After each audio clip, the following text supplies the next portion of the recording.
que ustedes saben que con el inicio de su gestión se crea la Secretaría de Estado del Hábitat, que digamos, implica fundamentalmente a nivel provincial, por un lado, la jerarquización del tema de hábitat y vivienda dentro del esquema de trabajo del gobierno provincial. Ahí está, mirá que ahí está. Mira, arreglado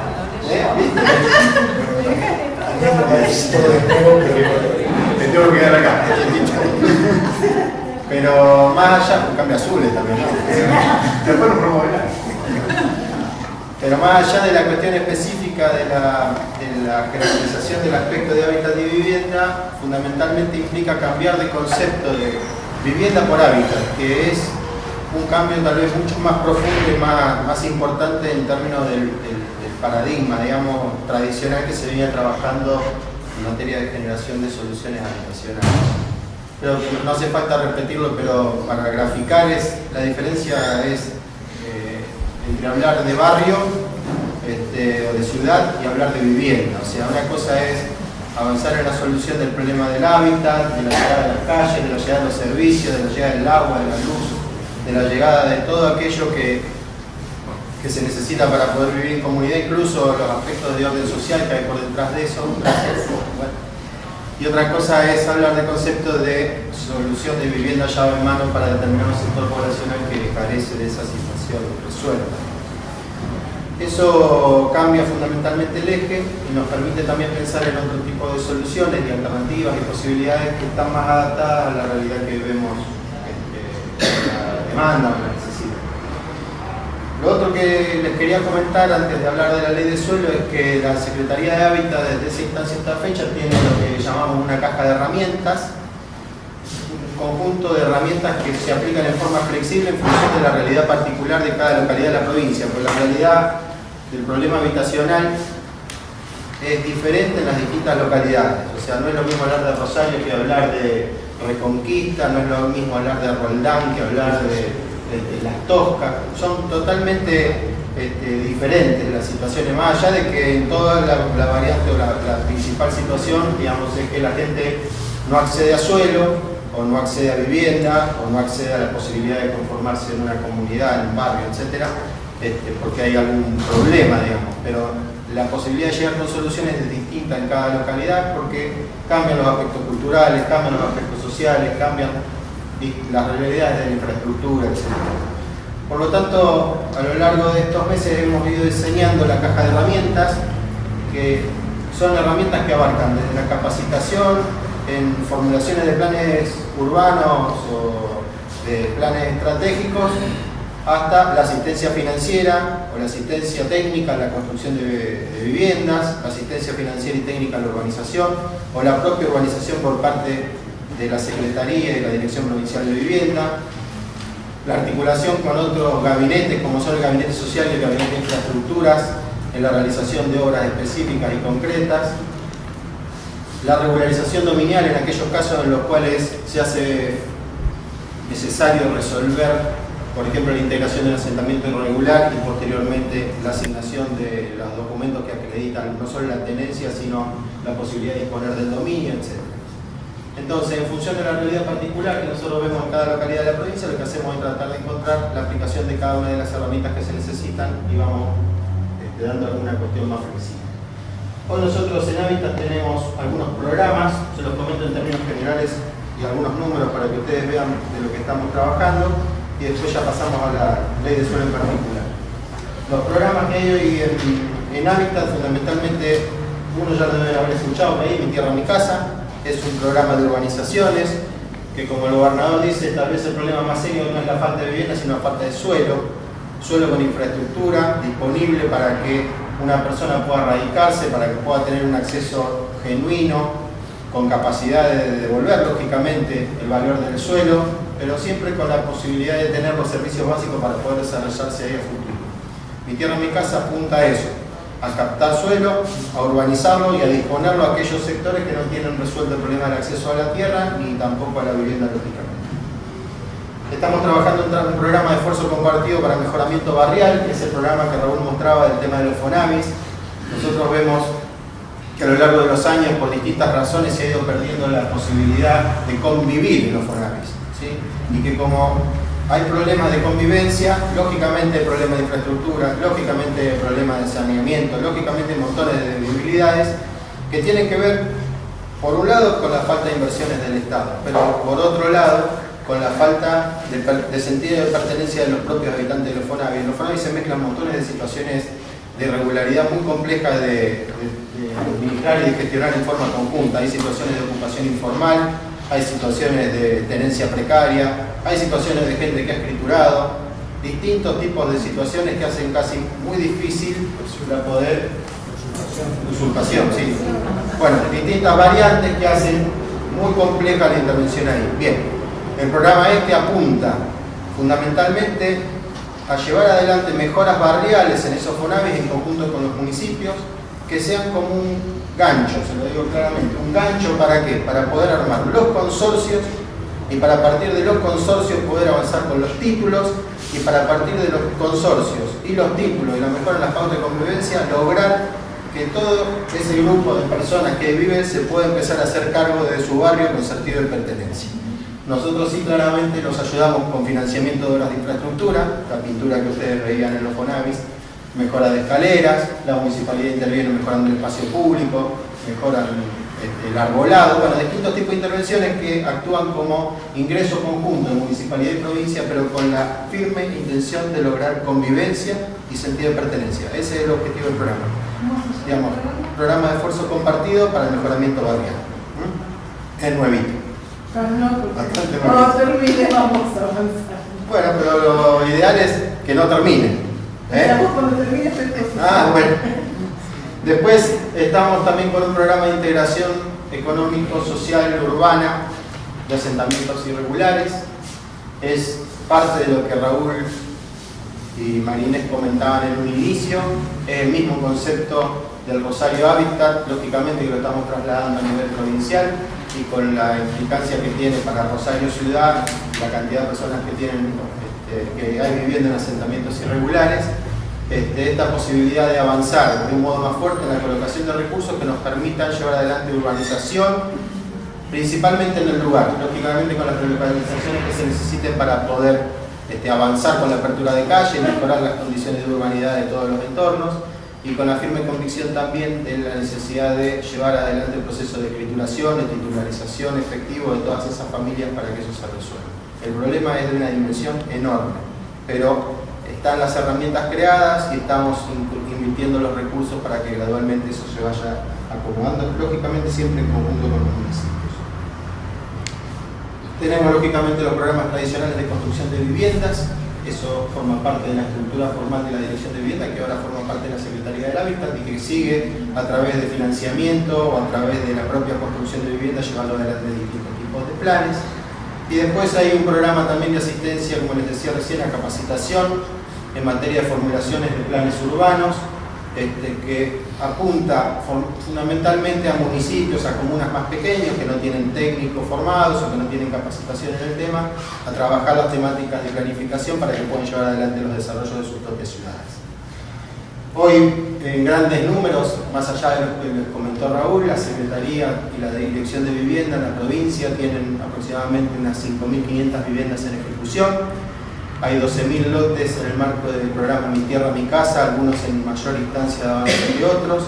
Estamos ejecutando plantas de ósmosis inversa, acompañando a aguas para que pueda brindando servicios de agua potable en algunas localizaciones, en las cuales no hay.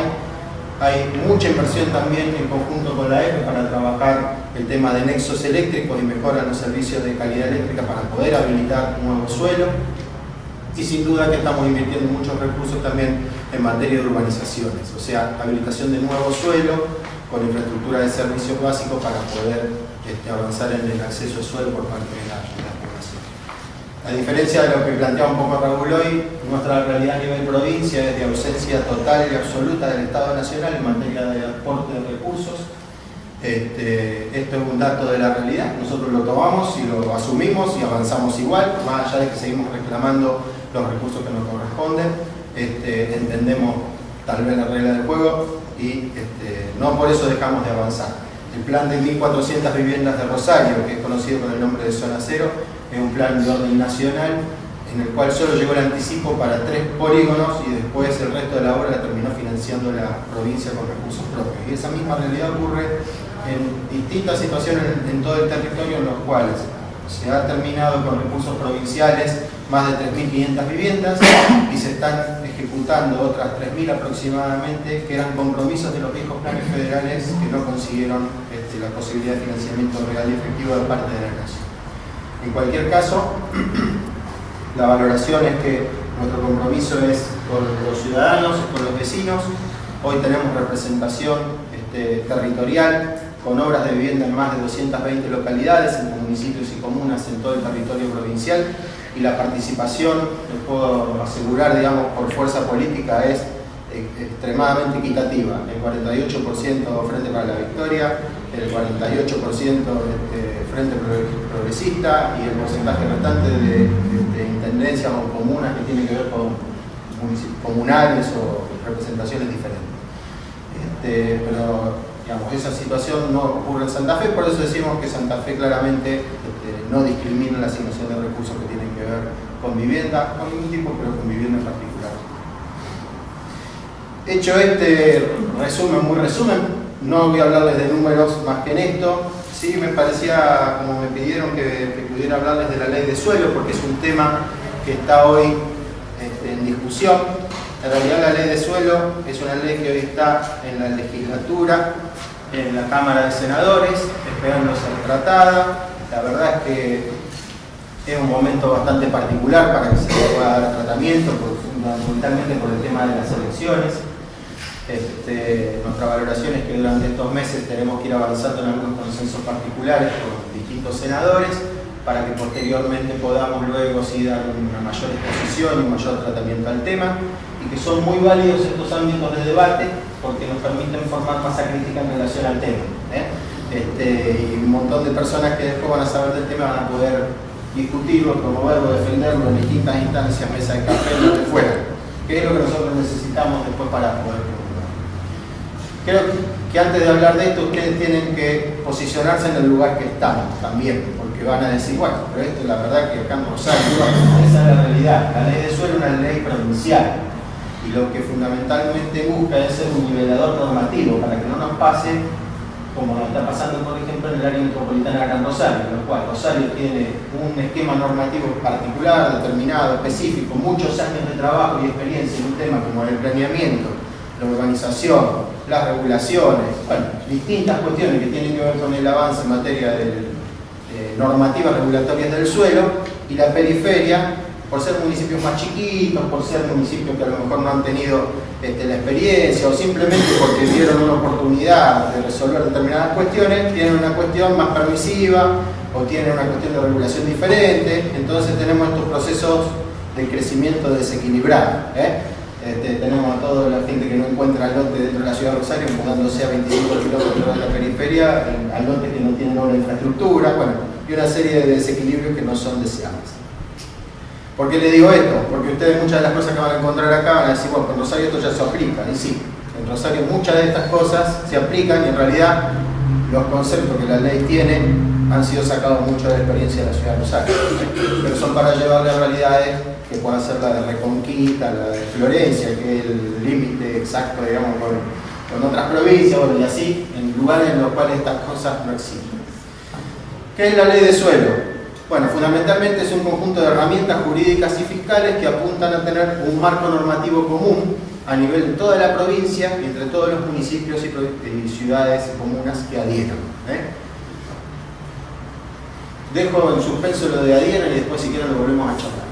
Procura ser, como les decía, un nivelador normativo, o sea, un conjunto de presupuestos mínimos. De ahí para arriba cada uno puede hacer lo que quiere, pero de ahí para abajo no. De aplicación en todos los municipios y comunas, y fundamentalmente se presenta en un contexto en el cual se entiende que todavía es posible actuar sobre algunos aspectos que tienen que ver con regulaciones e incentivos que permitan disuadir los procesos de especulación que hay sobre el suelo, sobre todo en las grandes ciudades, y tratar de encontrar soluciones de acceso a suelo que sean más equitativas para aquellos sectores que hoy no tienen resuelto su problema. ¿Por qué una ley de suelo? Porque fundamentalmente entendemos que el suelo es un recurso estratégico, muchas veces su distribución es inequitativa, o sea, hay mucho suelo concentrado en pocas manos y poco suelo, poca gente que tiene poco suelo, mucha gente que tiene poco suelo, perdón, y que atenta esto lógicamente contra el propio principio de desarrollo de las ciudades. Entonces, en ese marco es que se fijan una serie de lineamientos para poder resolver esta situación. Bien, ¿por qué una ley de suelo? Porque estamos viendo hace ya tiempo un crecimiento desequilibrado no solo entre las ciudades grandes y las pequeñas de la periferia, sino también dentro de las mismas ciudades en términos de zonas de ciudades, ¿sí? Hay zonas en las cuales, bueno, esta foto no hace falta que claramente muestran la realidad diferente dentro del marco de la misma ciudad. El crecimiento de un sector que tiene capacidad de pago, que tiene capacidad de ahorro en términos de bienes inmobiliarios, que tiene muchas propiedades o que tiene algunas, pero que puede ahorrar en términos de propiedades, y otro sector que no tiene posibilidades de acceso ni a tierra ni a vivienda, que se hacina, se concentra en general en asentamientos o en situaciones irregulares, y que el Estado tiene que salir a dar respuesta, porque también esa es otra de las cuestiones. O sea, por un lado, el crecimiento de la ciudad formal, con servicios, con infraestructura, para un nivel de ahorro, de capacidad de ahorro, y por el otro, un sector de asentamiento en el cual la población se desentiende. Se desentiende en términos generales, no digo que se desentiende. Si yo le pregunto a cada uno de ustedes, van a decir, no, hay que resolverlo, hay que integrarlo. Bueno, pero en términos generales, cuando uno empieza a construir, digamos, entre los testimonios, dice, no, el que tiene que arreglar este problema, para hablar bien, es el Estado, el gobierno que se haga cargo. Gustavo, perdón, una pregunta en relación a la foto que grafica mucho.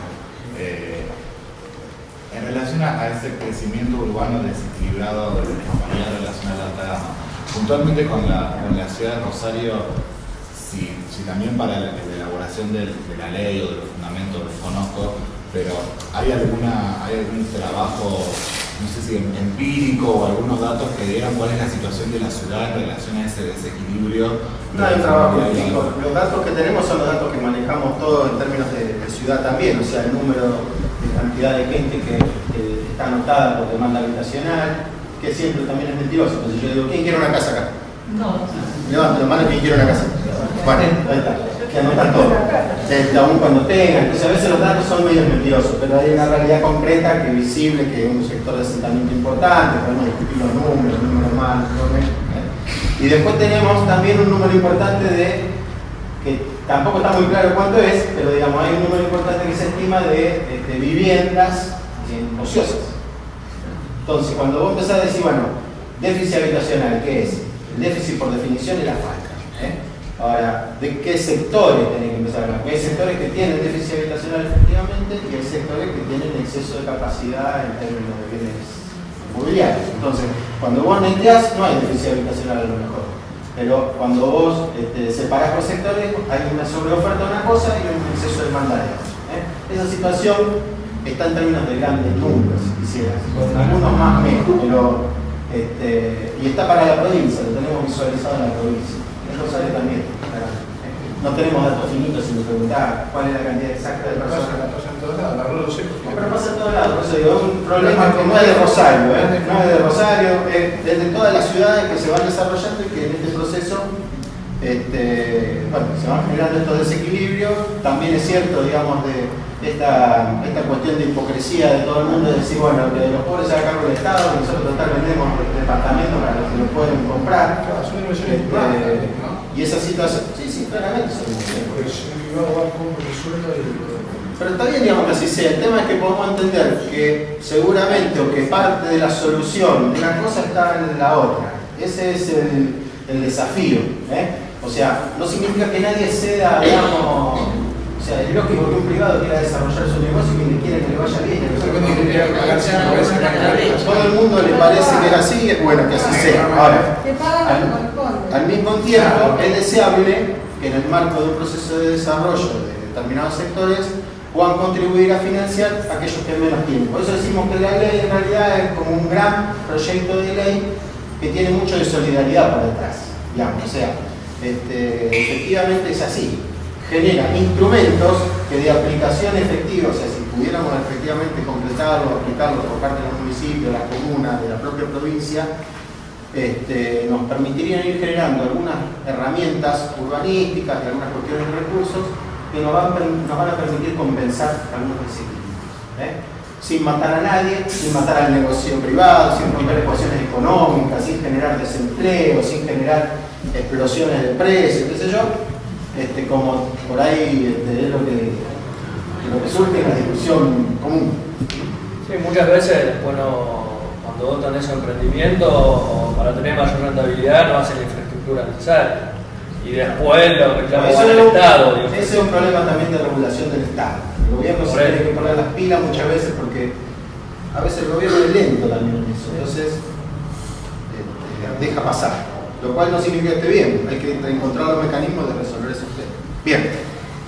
Otro de los puntos claros que se ve, que ustedes lo perciben, lo tienen todo el mundo claro, es pocos sistemas de ahorro y crédito, ¿sí? Fundamentalmente en nuestro país, el problema de la inflación, claramente. Entonces, como no hay un instrumento que nos permita mantener el valor a lo largo del tiempo, no hay demasiadas herramientas. Recién ahora está apareciendo el Procrear, vamos a ver cómo funciona, digamos, los beneficios de estas cosas se ven, como decía Inés, a lo largo del tiempo. El Procrear hoy está anunciado como un gran proyecto que me parece desde lo conceptual muy interesante. Hay que darle el tiempo para ver cómo funciona. Pero digo, más que eso, hasta ahora no hay, digamos, en el sector privado hoy no hay opciones de planes de ahorro, hay algunas cosas incipientes, va a ir ahí, pero digo, no hay una cuestión masiva para la demanda, estamos hablando de 150.000 familias, no estamos hablando, bueno, incluso se intentó.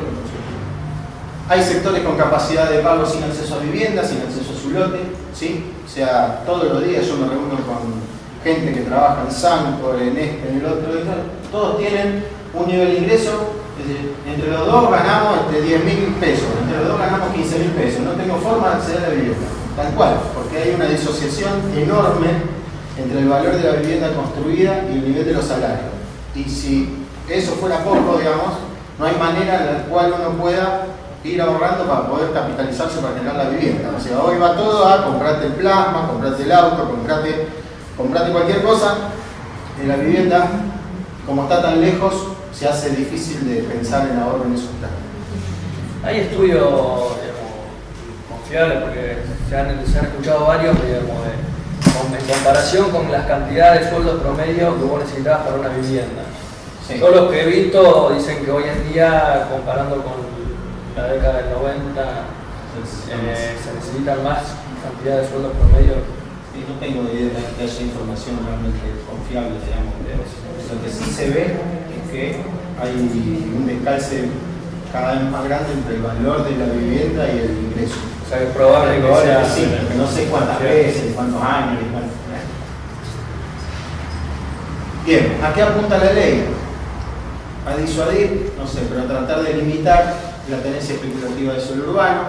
Esto que uno ve, va al sur de Rosario y se encuentra que hay un dueño del suelo que tiene 40 hectáreas para 35 hectáreas para está haciendo igual, está esperando que le sigan llevando servicios. Bueno, está todo bien, pero a lo mejor no quiere hacer otra cosa, pero digo, la realidad, esto ocurre en todos lados. Yo dije Rosario, pero digo, la verdad que lo ven en todas partes. Ampliar la oferta de soluciones que posibilitan atender una segmentada demanda habitacional. Insisto con esto, la verdad es que si a uno le dicen quién quiere una casa, todo levanta la mano. Si uno le dicen quién quiere un lote, ya la mitad dice, vamos a ver, qué sé yo. Si a uno le dicen que se tiene que autoconstruir la vivienda y que le damos una ayudita, empieza, yo no sé, capaz que me voy con mi papá. Bueno, empiezan a ver una serie de cosas, pero digo, la demanda es muy segmentada, ¿sí? Hay gente que lo resuelve con un lote, hay gente que lo resuelve con un núcleo básico, hay otra gente que lo resuelve con una vivienda de un dormitorio. Lógicamente son diferentes situaciones. Hay gente que puede aportar un anticipo, hay gente que puede aportar a lo largo de su vida porque tiene un buen nivel de ingreso, hay gente que no puede aportar nada más que su trabajo, porque no tiene recursos, bueno, pero hay de todo. Entonces, en ese marco, es deseable, dado el nivel de la demanda, poder encontrar soluciones que puedan llegar a ser más relacionadas con la demanda que se pretende abastecer y no plantear a todo el mundo vivienda de dormitorio, porque la realidad es que si a todo el mundo vivienda de dormitorio, todo el mundo van a ser 15, 20 y el resto va a quedar mirando. Incorporar instrumentos que alienten la redistribución de recursos, otra vez lo mismo, entre sectores de capacidad de acumulación en términos inmobiliarios y aquellos sin acceso a suelo, servido o vivienda, es lo que decíamos recién. Promover integración social y urbana de asentamientos irregulares. Bueno, el objetivo de la ley, en términos conceptuales, es promover el derecho constitucional al hábitat de la vivienda digna, que está establecido en la Constitución provincial, y que establece la función social de la propiedad privada, estableciendo los principios rectores, instrumentos, herramientas de aplicación a los fines que la ley indica. ¿Cuáles son los principios rectores de esta ley? Bien, todos tenemos derecho al uso de la ciudad en condiciones de sostenibilidad, democracia, equidad y justicia social. Son principios enunciativos, son simbólicos, pero le dan un marco. Todos tenemos derecho a satisfacer progresivamente nuestras necesidades de un hábitat y de una vivienda dignos. La palabra progresiva es realmente importante.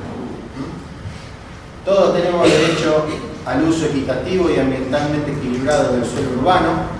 Eso es la función social de la propiedad.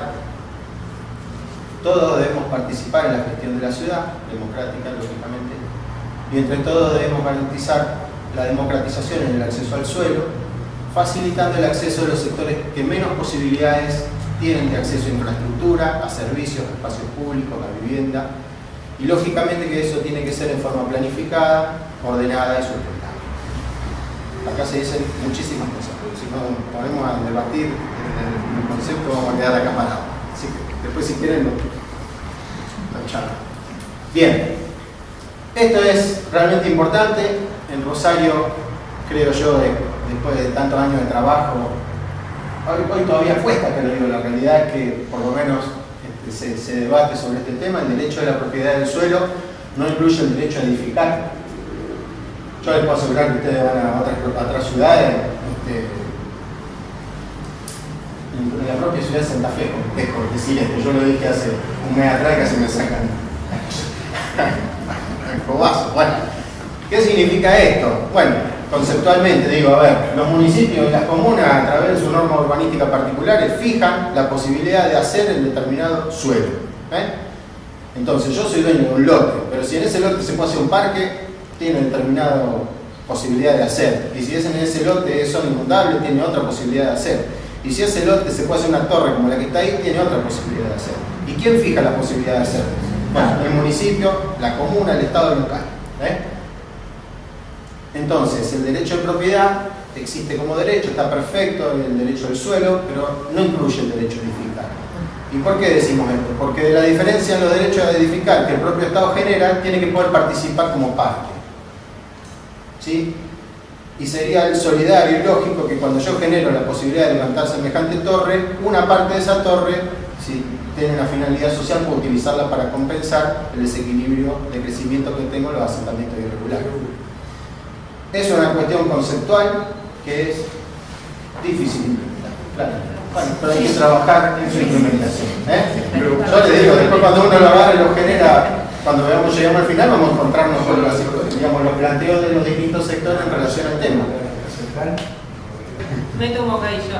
Con el emprendimiento de las primeras torres que se hicieron en Puerto Norte, por compensación, los propietarios compraron uno de los terrenos de relocalización de Villitatín. Sí, está perfecto.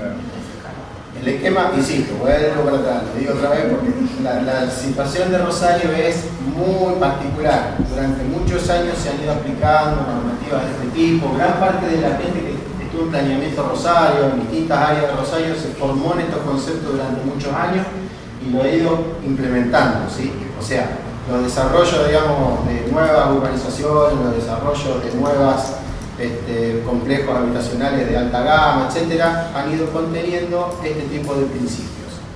No es la realidad del resto de la provincia. Bien, la adquisición patrimonial, bueno, lo mismo.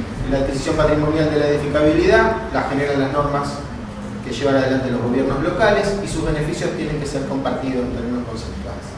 Esto hay un dato que es importante, porque después lo voy a decir al final, pero lo digo ahora también. En general los gobiernos locales dicen yo no puedo hacer esto, pero la realidad es que los que tienen la normativa y la potestad urbanística, digamos, para poder resolver los aspectos de todo lo que estamos hablando son los gobiernos locales. De hecho, esta ley, si se fijan a lo largo de la exposición, cuando lleguemos al final, se van a dar cuenta que una parte casi menor son cosas que le quedan a la provincia. Casi todo lo que se aplica a partir de esta ley es para los municipios y para las comunas, no es para la provincia. Porque los que tienen la potestad y la posibilidad de llevar adelante regulación normativa son los municipios. Gustavo, vengo de un pueblo de 5.000 habitantes y es mucho más fácil decir que sí, así que no. Hay de todo en la viña del Señor. Te puedo asegurar que hay pueblos de 5.000 habitantes que se quedan con suelo que está abandonado hace años, que negocian con los privados para que le compensen parte de la organización cuando le llevan la red eléctrica porque ellos lo hacen más barato. O sea, hay de eso y después hay pueblos que habilitan urbanizaciones porque dicen, bueno, de acá voy a cobrar la tasa un cuánto tiempo sin pensar que le van a tener que llevar la recolección de la basura y que cuando habiliten 4.000, 5.000, 7.000 lotes van a tener un costo gigante, pero bueno, hoy de recaudación. Entonces hay de todo, ¿sí? Hay pueblos, yo te puedo asegurar que recorro la provincia, pero hay de todo. Hay pueblitos muy pequeños que son increíbles en materia de aplicación de normativa urbanística y quisiera traerlos para que les cuente, porque aparte lo resuelven con una flexibilidad, muchas cosas que hasta a veces nosotros mismos decimos, no, pero esto es complejo de plantear para el nivel de Rosario, Santa Fe o de otra ciudad más grande. Y después está el pueblito o la ciudad que hace, digamos, que no aplica nada. Hay una buena experiencia, yo les digo, a nivel del área metropolitana Gran Rosario. La realidad es que a lo largo de estos tiempos se ha ido viendo, lógicamente, este problema de crecimiento desequilibrado, bueno, todo lo que ustedes conocen, los barrios de gran cantidad de lotes de algunas localidades vecinas que se han inundado, qué sé yo. Hoy están muchos de esos municipios nucleados, no solo en el trabajo en la unidad, digamos, ¿cómo se llama? El ente de coordinación metropolitana, trabajando juntos hay un montón de cuestiones que tienen que ver fundamentalmente con planificación, con coordinación de cuestiones de servicio, infraestructura, etc. Sino lo bueno es ver que municipios que todavía no han tenido ese proceso, por alguna razón, y no importa, porque a veces se están sumando, digamos, y están pidiendo ayuda en materia de planificación para que no les pase lo mismo, digamos, de un paso gigante, digamos. O sea, ya el hecho de que un municipio como Pérez, por ejemplo, venga y te diga, mirá, yo antes de que me pase esto, quiero que me ayuden a planificar. Le pide a la provincia, le estamos financiando nosotros los capacitadores de parte de la universidad. Que vaya al ECOM y que se siente con...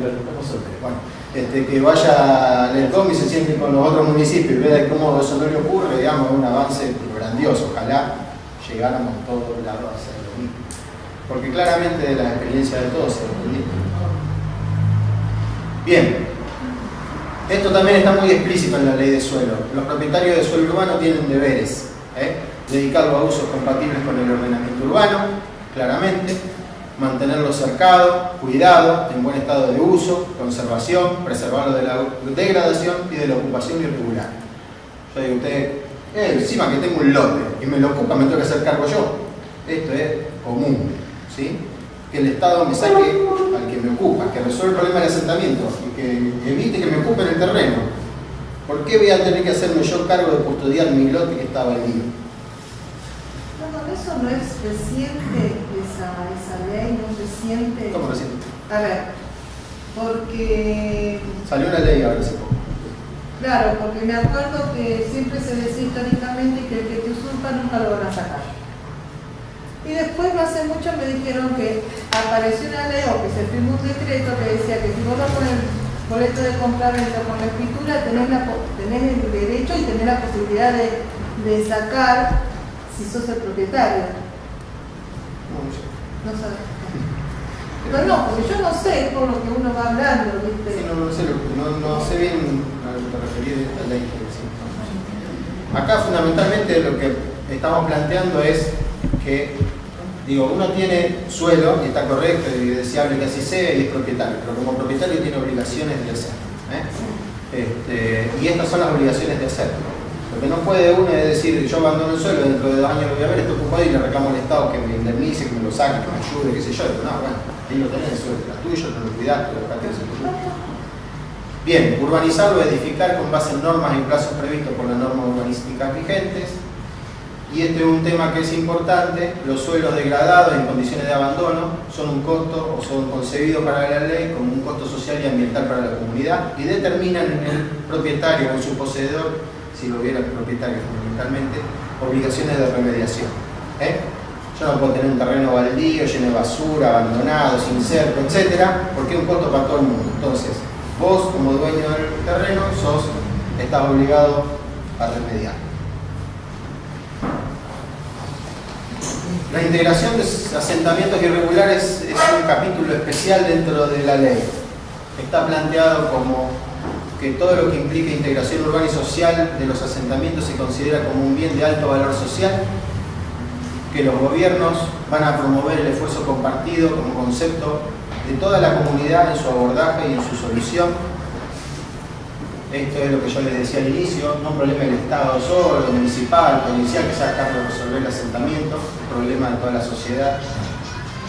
Con el objeto de facilitar el acceso al suelo y a la vivienda, los gobiernos promoverán la producción social de hábitat, esto es que la gente promueva la solución de su propia solución habitacional, digamos así, la vivienda universal evolutiva, esto es que la vivienda puede ir avanzando gradualmente, sin ser una solución definitiva ya, pero sí puede ser paso a paso, digamos, en el marco de una solución esperada a futuro, y la organización social progresiva, esto de poder ir llevando fundamentalmente a los asentamientos servicios básicos en forma gradual, en forma escalonada, que nos permita hacerlo viable desde el punto de vista urbanístico y también desde el punto de vista económico.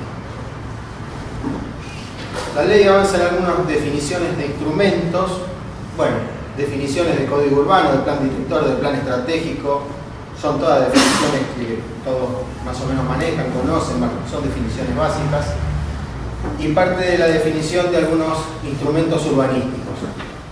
¿De qué hablamos con definición de instrumentos urbanísticos? Bueno, la ley prevé la posibilidad de aplicar normas especiales de urbanización para áreas destinadas a proyectos de hábitat. Esto es lo que decía Inés hace un rato. En Rosario de Hábitat se pudieran aplicar normativas particulares de parcelamiento, de edificabilidad, de ocupación, de uso, etc.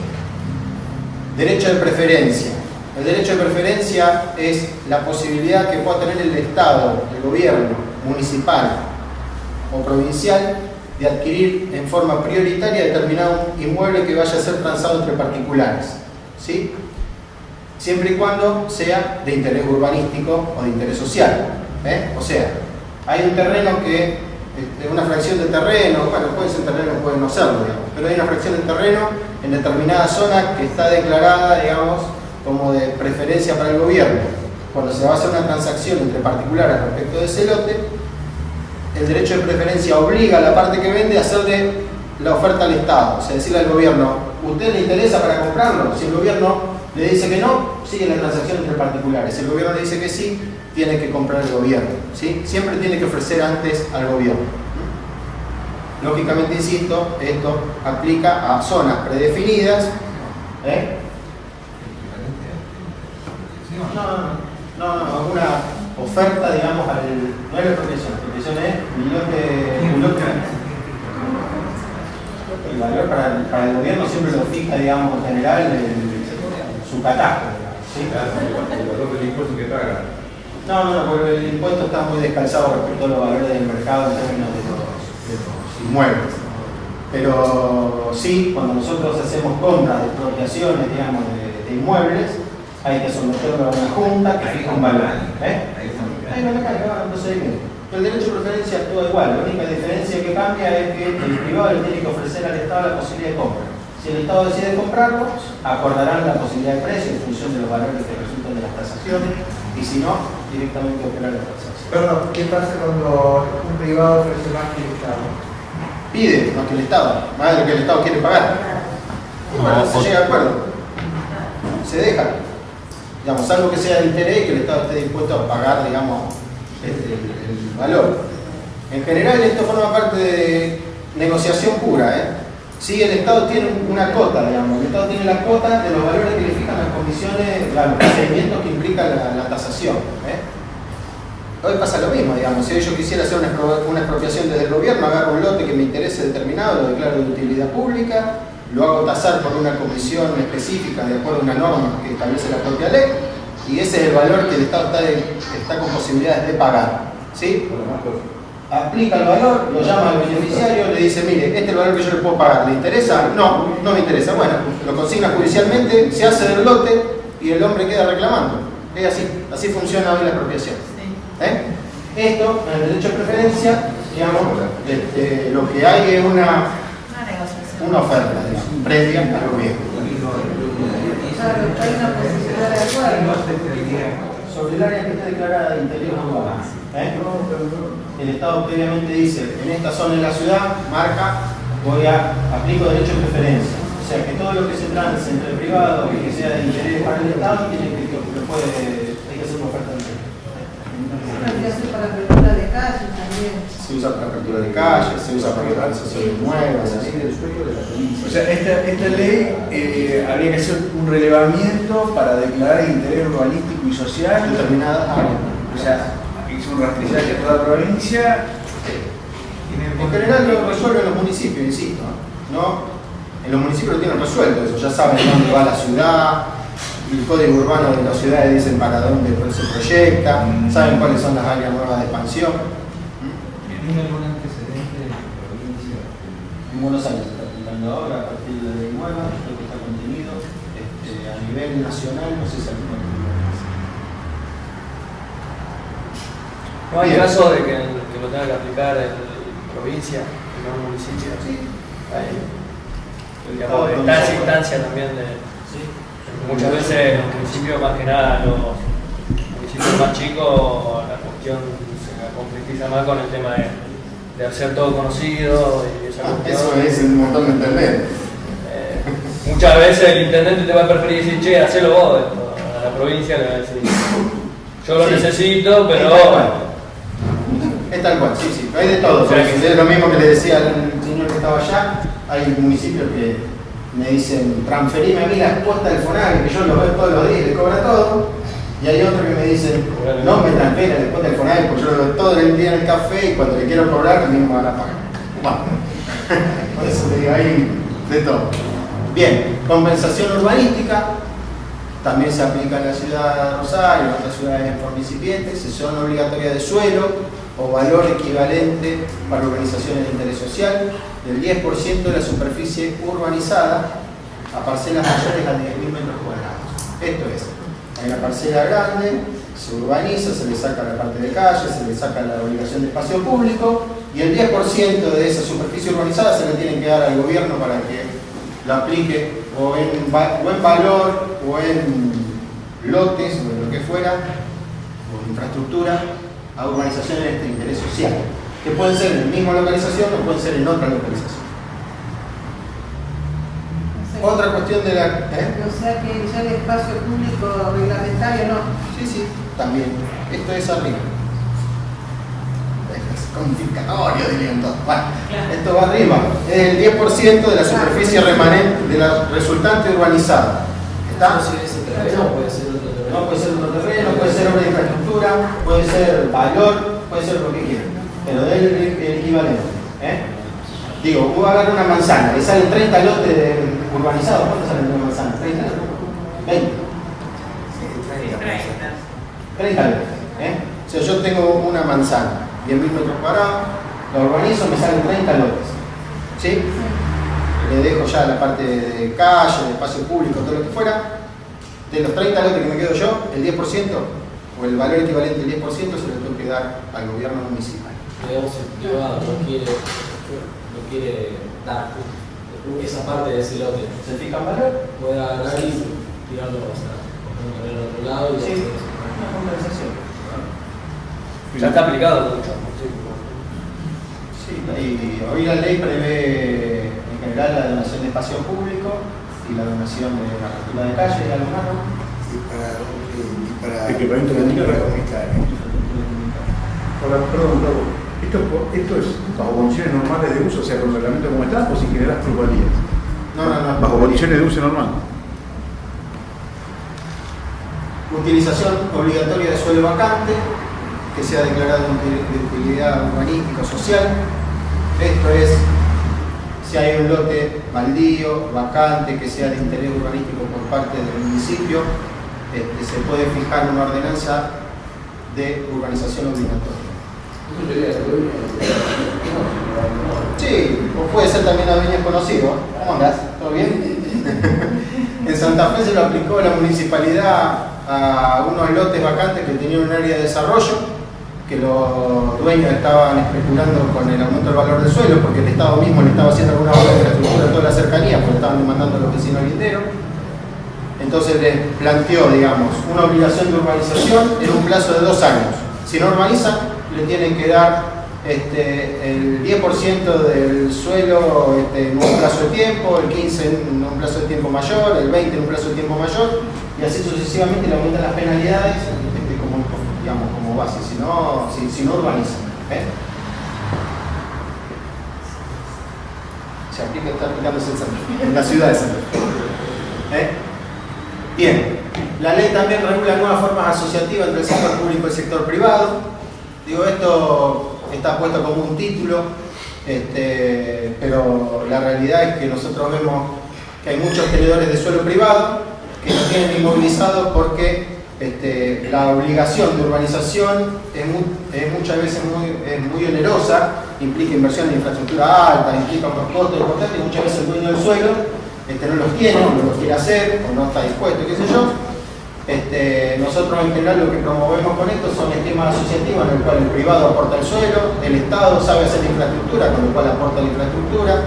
En función de las cargas de inversión se puede plantear una baja sobre el valor del suelo resultante, se puede plantear una compensación de suelo por infraestructura, se pueden plantear esquemas al revés en el cual el Estado tenga el suelo y quiera contratar la infraestructura, se pueden plantear, digamos, distintos tipos de variantes. Hay ciudades en las cuales esto se resuelve sin problemas, de hecho hasta de forma normal. Yo el ejemplo que tengo, digamos, lo traje en Las Toscas, por ejemplo, el otro día.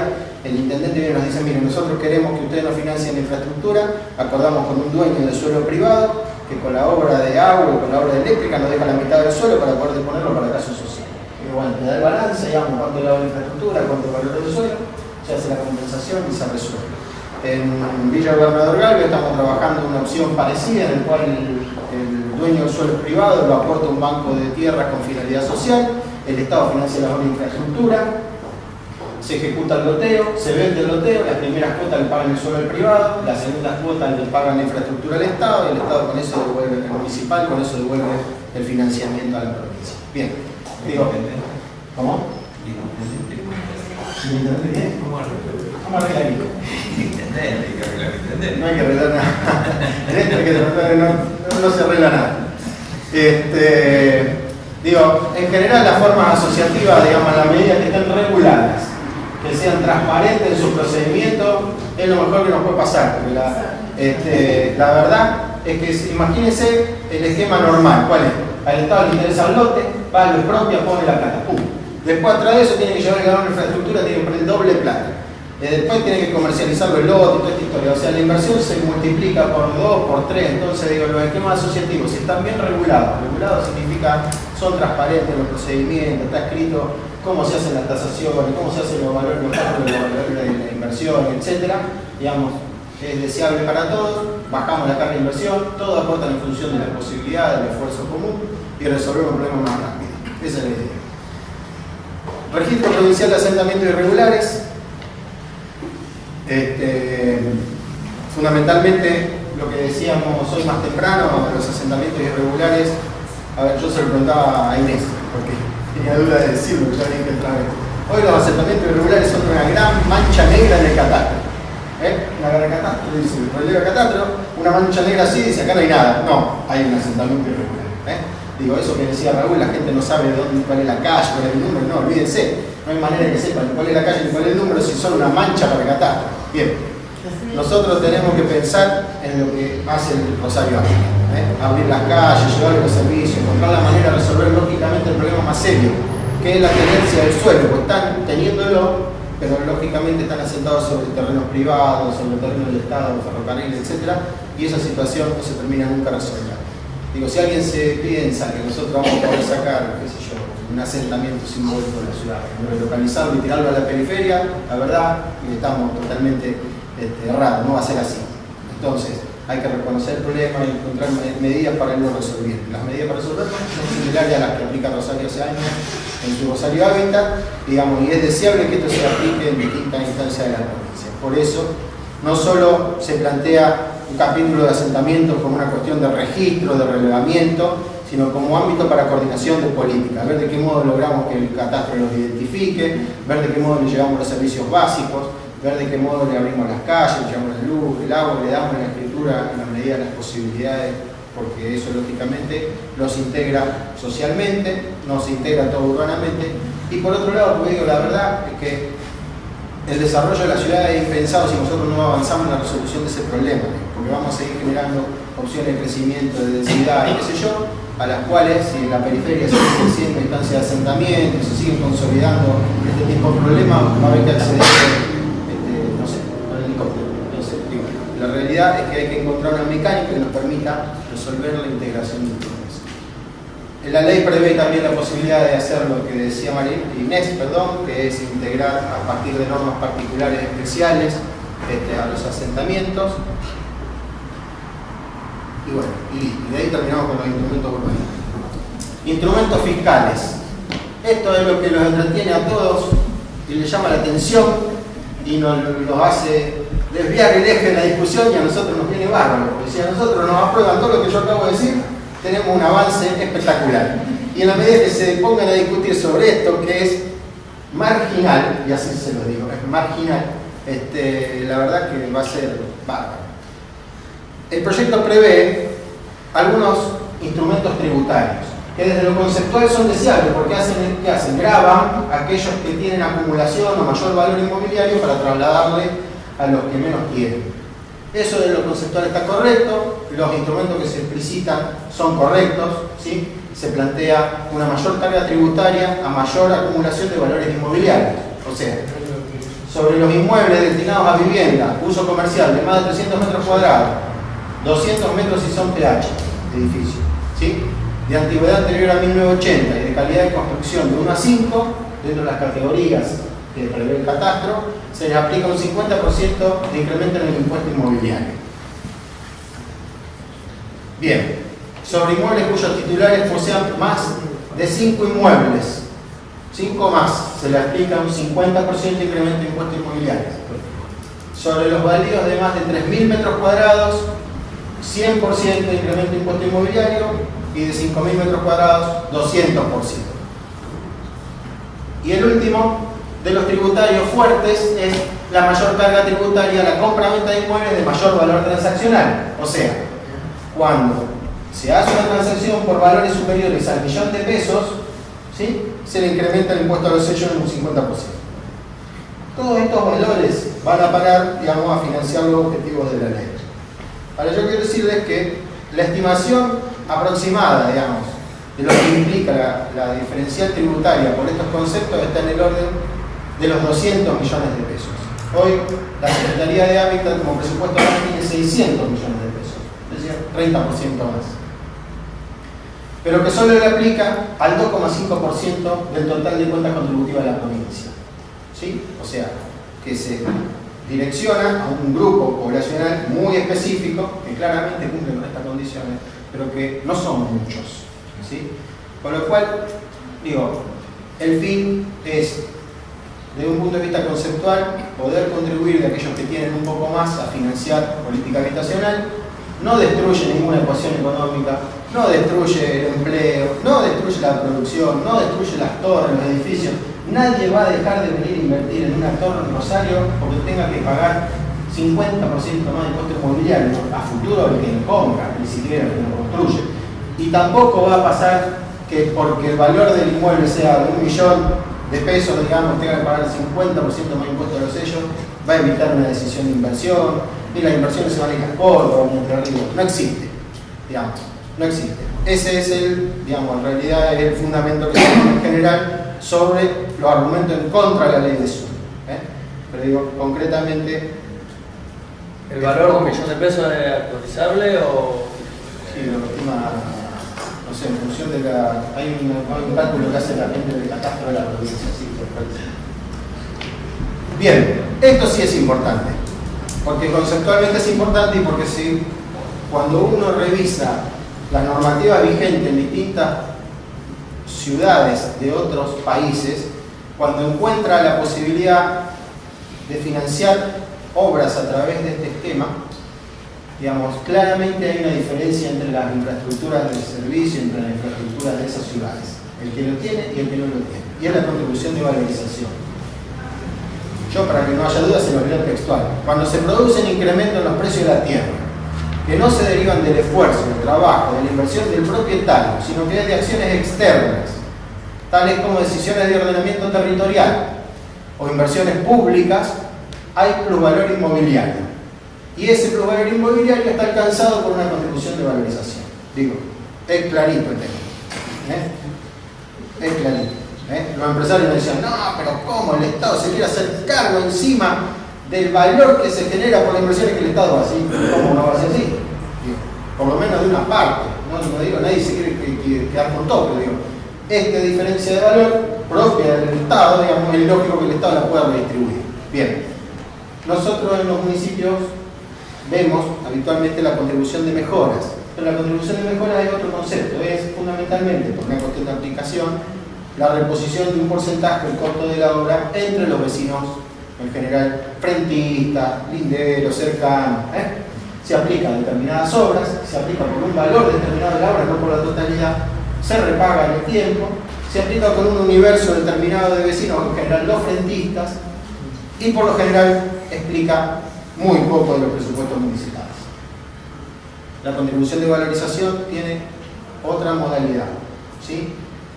Yo les puedo asegurar que los valores de las propiedades cambian con los anuncios, nada más. O sea, si yo les digo, mañana nosotros vamos a repavimentar todo el Boulevard Oroño, pasado mañana los valores de las propiedades son más altos, entonces eso lo dije en un golazo. No importa, puede ser otro, ¿sí? En cuanto uno dice el anuncio, salta el valor de la tierra, no el valor inmobiliario estrictamente de las propiedades, pero sí el valor de la tierra asociado a una determinada inversión. Bien, el concepto de contribución de valorización trata de captar una parte de esa variación en el valor del suelo. Lógicamente hay que tener un trabajo muy finito porque hay que tener esquemas de precios básicos que nos permitan ir viendo cómo evolucionan esos precios producto de las propias obras o producto de los propios anuncios que el Estado hace. Pero hay países que hoy aplican esto con distintas metodologías, que calculan valores y que financian ex ante distintas obras públicas. Digo, un metro, un sistema ferroviario, digamos, subterráneo. No, subterráneo, bueno, si no es subterráneo, un metro superficial. Un metrobús.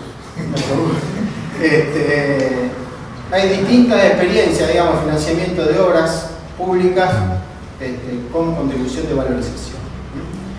Esto sí es importante en el marco de la ley. ¿Cuál sería el rol del Estado cuando pasa esto? ¿Qué es lo que tiene la garantía del Estado de hacer en este caso? Captar parte de los recursos que se generan con la propia intervención pública. Cuando hay un cambio en la clasificación de áreas territoriales, por ejemplo, te paso de rural a urbano. Cuando tenés un campo, ahí podés cultivar soja, de repente te digo, no, vos podés agarrar el cambio de tu loteo, te multipliqué el valor de la propiedad de tu lote por 10, no sé, te digo, por 10. Digo, si yo te multipliqué por un cambio normativo el valor de tu propiedad por 10, ¿por qué no me vas a dejar un porcentaje? Modificaciones de uso del suelo, industrial, comercial, residencial. Autorización de mayor aprovechamiento edificatorio. Vos acá podés construir 2 pisos, según el coeficiente básico, ahora podés construir hasta 8. Listo, la diferencia entre 2 y 8 es parte del gobierno, no es parte tuya solo. Más allá de que vos hagas la inversión y todo. Ejecución de obras públicas no financiadas por contribución de mejoras. Bien. Y no hay porcentaje, digamos. Sí, ahí va. Tan poquito que esto es casi basta, una gama. La contribución no puede ser inferior al 10% del plusvalor. Digo, no hay nada. Bueno, al final. Deberá aplicarse programas de mejoramiento habitacional. ¿Sí? ¿Cuándo es exigible? Con las solicitudes de permiso. Es un piso. Vos podés, como municipio, superar el piso. ¿Está bien? Porque quiere pedir Rosario el 40%, me parece bajo. pero la ley tiene que salir aprobada por la legislatura. Así que tenemos que ir con el porcentaje que sale. No hay techo. No hay techo. Sí, hay techo jurídico, después te obligan el confiscatorio, qué sé yo, ya no se puede. Eso nace del tema, por ejemplo, del mayor aprovechamiento del suelo. Sí, el concepto del suelo virtual, ¿no? Suelo virtual. Vos tenés un terreno y te podés edificar el doble de terreno y te admiten edificar 4 veces. Y como si hubieras comprado tu terreno igual al lado. Entonces se busca la incidencia que el suelo tiene en la edificación, que por años fue alrededor del 10%. Hoy están valores por encima de eso, no sé, llega al 20%. Bueno, por eso, Rosario está más rápido. Después, será exigible con las solicitudes de permiso, al momento de la transferencia del dominio de los inmuebles, en forma total o parcial. La cancelación del tributo puede ser en dinero, concesión de parte del inmueble alcanzado, concesión de otros inmuebles de interés urbanístico, o mediante la ejecución de obras de infraestructura y servicios, previo convenio particular con el gobierno que la aplica. Bien, hasta ahí vamos. Ahí llegamos con la contribución de valorización. Es eso y es un instrumento que no le hemos puesto nada, pero es como un instrumento fiscal. Insisto, es un instrumento de aplicación municipal. El Estado tiene para las obras provinciales la posibilidad de aplicarlo también, pero para las obras provinciales, los que hacen modificaciones de uso, los que hacen modificaciones de reglamento de edificación, etc., son los municipios. Bueno, cierro con esto, así ya terminamos, porque si no se van a aburrir. Banco de suelo, la ley crea la posibilidad de generar un banco de suelo para todos aquellos terrenos que estén ociosos de dominio provincial y que puedan ser de uso reconvertible. Se pueden incorporar también terrenos de dominio municipal y de dominio comunal. El concepto del banco de suelo es un inventario de suelo vacante, digamos, que pueda ser utilizado para programas de lote con servicio, construcción de viviendas, espacios comunitarios, etc. La forma de adquisición, de incorporación de inmuebles al registro de suelo es la compra directa, la cesión, la donación, la dación en pago, los convenios urbanísticos que hablar con los privados, la expropiación, las transferencias, bueno, distintas modalidades que nos permitan adquirir ese suelo. Y la idea de este suelo es aplicarlo a eso que está planteado ahí. Como cierre les digo algunas cosas interesantes. Todas estas ciudades que están acá han aplicado algunos de los instrumentos que están previstos en la ley y algunas otras ciudades que no están puestas, pero digo, contribución de valorización se aplica en Colombia en distintas localidades con distintos criterios de valorización hace mucho más de 20, 30 años, ya no sé, mucho más. El otorgamiento oneroso de derechos de construcción, esto es de Brasil, es muy interesante. Se fija un nivel básico para determinado anillo de la ciudad y a partir de ahí todo lo que se hace se vende. Digo, ¿quiere construir arriba de 5 pisos? Bueno, no hay problema, construye, tiene permiso, etc. Pero parte de eso se lo apropia el Estado para hacer viviendas sociales, o tiene que compensar en viviendas sociales, o tiene que hacer infraestructura social. Los derechos de construcción han llegado a un límite tan importante de avance en toda esta historia, digamos, que los derechos de construcción, esos permisos se comercializan en el mercado de valores. Entonces uno puede, a través de la bolsa de comercio, poder acceder a la adquisición de compra de derechos de construcción en determinada localización de la ciudad. Todos saben, digamos, que hay que, contra ese derecho, se paga una compensación para hacer obras en otro lado. Zonas especiales de interés social son también aplicaciones en Brasil. Bueno, lógicamente acá en Rosario hay identificación de áreas de interés urbanístico. ¿Cuánto tiempo hace que está en Brasil? El CEPAC cuota de vivienda de interés social, no en todo Brasil, hay algunas localidades. Cuotas de vivienda de interés social, le permitimos a determinada localización elevar una cantidad de pisos que puede construir, una parte de eso. Regularización dominial, titularización, que de acá se habló, Perú, en forma masiva. Usucapión administrativo y cesión de derechos posesorios. Esto es fundamentalmente que el Estado se queda con suelo abandonado, el cual mantiene haciendo alguna acción tipo corte de césped, saca la basura, lo que fuera, hace X cantidad de años. Como un privado, digamos, que se mete en un lugar y después de X cantidad de tiempo, digamos, tiene el uso, digamos, la posesión de ese lote, puede ejercer derechos para quedarse con el suelo, el gobierno puede hacer lo mismo con los espacios abandonados. Les puedo asegurar que hay localidades en la provincia de Santa Fe que se hacen de suelo con la mecánica de usucapión administrativa de un modo la mayor parte de los espacios son de la comuna. Uno transita por allá y dice, ese lote son todos de la comuna. ¿Por qué? Porque se fue quedando, porque eran herencia, que no sé, qué sé yo. Y simple, aparte no pagan la tasa municipal, ahí le está saltando. Sí, pero lo identifican así, sí, pero no lo rematan, porque en el remate tienen la posibilidad de que venga un tercero y se los compre, le levanten los valores, y no tienen que pagar ellos. Del otro modo se quedan con el dominio del suelo. El parte de la Constitución es cada vez más grande. Vamos a llegar a Arroyo. Bueno, y acá nosotros hemos tenido, bueno, estos son en general las valoraciones de los que aparecen en las discusiones, digamos, relacionadas con el tema distintos sectores, el escribano, el agrimensor, el constructor, el propio gobierno municipal, provincial, cada uno tiene lógicamente su rol. Acá falta el urbanizador, que está contenido, cada uno, digamos, en general el mensaje común de todos es la ley lo que hace es incrementar los valores del suelo, va a generar una mayor dificultad de acceso a la tierra, va a generar mayores cargas y va a paralizar las construcciones, va a romper las ecuaciones económicas y generar desempleo. Y el gobierno, muchas veces el gobierno local dice no se intrometan en mis potestades con esta ley, pero yo no quiero aplicar los instrumentos porque me genera discordia dentro de la comunidad. Bueno, no, esta situación, digamos, más o menos la que se percibe de lo que va surgiendo de la propia discusión de la propia ley. La realidad es que claramente la ley toca intereses, sí, obviamente, que es así, genera más herramientas que otra cosa, digamos.